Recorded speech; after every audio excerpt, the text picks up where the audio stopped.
Olá! Hoje a gente vai mergulhar num ponto crítico do cuidado ao queimado. Monitoramento e os desafios da reposição de líquidos. Nós demos uma olhada em algumas diretrizes de suporte avançado, para tentar entender como é que se navega essa fase que é tão delicada, da reanimação. Exato. E assim, a vigilância tem que ser constante mesmo, porque a resposta do corpo, ela muda o tempo todo, né? Depende da queimadura, dos fluidos que entram. É um equilíbrio muito tênue. Tênue, sim. É, porque dar líquido de menos ou dar de mais, os dois são bem ruins. O objetivo principal, no fundo, é manter a perfusão, quer dizer, garantir que o sangue chegue direitinho em todos os órgãos. Ok. Vamos analisar isso melhor então. Para manter esse equilíbrio, a gente precisa observar o paciente de perto e também usar exames, claro. O material que a gente viu destaca assim de ferramenta essencial de monitoramento no laboratório. Olha, alguns exames são chave, né? A gasometria arterial, por exemplo, para a gente ver se tem acidose, como é que está a oxigenação. Uhum. Os eletrólitos, claro, são vitais. E um ponto que chama bastante atenção é o acompanhamento da hemoglobina e do hematócrito. Sabe, quando o sangue fica mais grosso, que a gente chama de hemoconcentração? Se isso persiste, é um sinal bem claro de que ainda está faltando volume. Falta líquido, né? Exato. E a função dos rins, claro, que a gente vê pela creatinina e ureia. Fundamental acompanhar. E essa questão da hemoconcentração é interessante porque a solução quase nunca é dar sangue, né? Não mesmo. Quer dizer, a transfusão fica para casos bem específicos, tipo uma anemia muito, muito importante, ou se tiver um sangramento rolando. Na reanimação inicial da queimadura, o foco é devolver o volume com sorro, com os cristalóides, não com sangue. Entendi. E na beira do leito, clinicamente, o que os olhos treinados precisam buscar? O material ressalta uns sinais importantes. Assim, a clínica é indispensável, né? O estado mental do paciente, nossa, é um termômetro muito sensível. Agitação, ou então o contrário, aquela letargia, podem ser sinais precoces de que o cérebro não está recebendo oxigênio direito, sabe? Falta de perfusão cerebral. Isso. O tempo de enchimento capilar.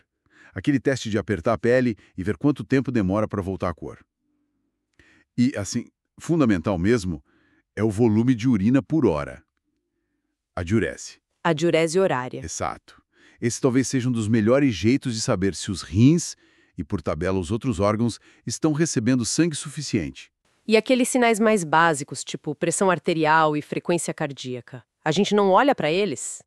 Olha, claro que olha, mas é preciso ter um pé atrás. Eles podem enganar. Enganar? Como assim? É que, tipo, sedação, dor, a própria inflamação do corpo, tudo isso mexe com a pressão e com os batimentos.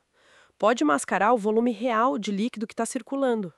Às vezes, em casos mais graves, ou se o paciente já tinha problema de coração, a gente precisa até de monitorização mais invasiva, sabe? O fascinante aqui é ver como a gente precisa juntar todas essas pecinhas, laboratório, clínica, para ter a foto real da perfusão. E é aqui que a coisa fica realmente delicada. O material que a gente viu aponta para dois riscos grandes e opostos. Dar fluido de menos, a subreanimação, ou dar demais, que é a sobre-ressuscitação.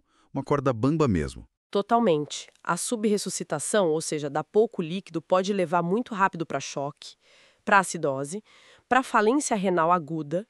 E um ponto assim crítico que eles destacam é que começar tarde essa reposição aumenta demais a mortalidade. Nossa, E um alerta importante: se o paciente chega com a pressão muito baixa logo de cara, pode não ser só da queimadura.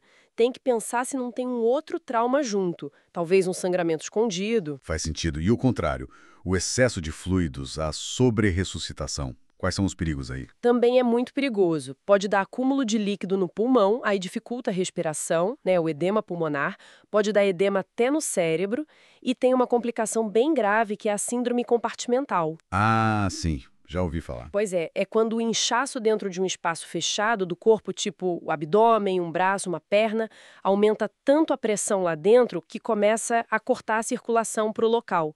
Pode acontecer nos membros, no abdômen, até no olho, na órbita. Nossa, síndrome compartimental soa como uma emergência daquelas. E é mesmo.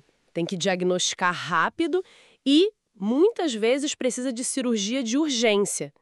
Fazer cortes, as fasciotomias ou escarotomias para aliviar essa pressão e o sangue voltar a circular.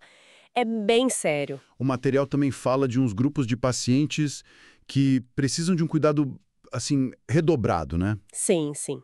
Crianças e idosos, a janela terapêutica deles, sabe, a margem de erro para volume é menor, eles toleram menos, e quem já tem problema no coração ou nos rins também precisa de um ajuste muito mais fino na quantidade de soro. Se a gente conecta isso ao quadro geral, a margem para erro nesses casos é bem pequena mesmo. E tem tipos específicos de queimadura que mudam a estratégia também? Elétrica grave, por exemplo, o músculo sofre muito e libera uma substância, a mioglobina, que pode entupir os rins. Nesses casos, a gente precisa forçar uma diurese maior, tipo 1 a 1,5 ml por quilo por hora, para tentar lavar os rins e proteger. Ah, interessante. E também, se tiver lesão por inalação de fumaça junto ou outros traumas, quase sempre vai precisar de mais volume também. Entendi. E para fechar esse ponto, e se, apesar de tudo que a gente está fazendo, o paciente continua urinando pouco? Aquela oligúria que não passa.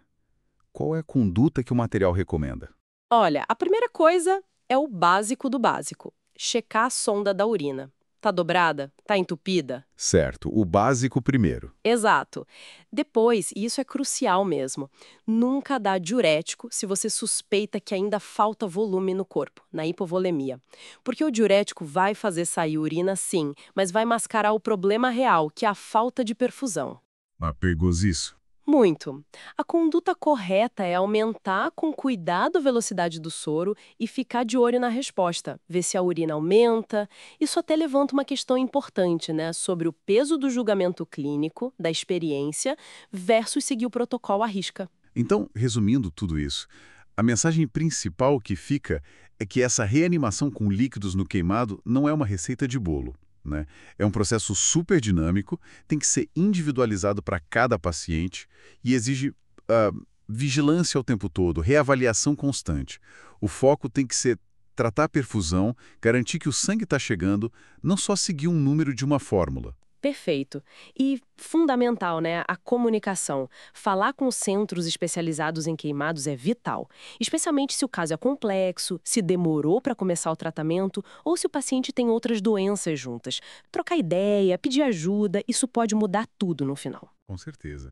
Bom, fica aqui uma reflexão para quem nos ouve. Considerando toda essa complexidade, essa necessidade de ajuste fino o tempo todo, baseado na resposta de cada um, como é que o julgamento clínico, a experiência do profissional, se equilibra com as diretrizes, com os protocolos? Especialmente quando os recursos não são os ideais, né? Como fazer essa dança?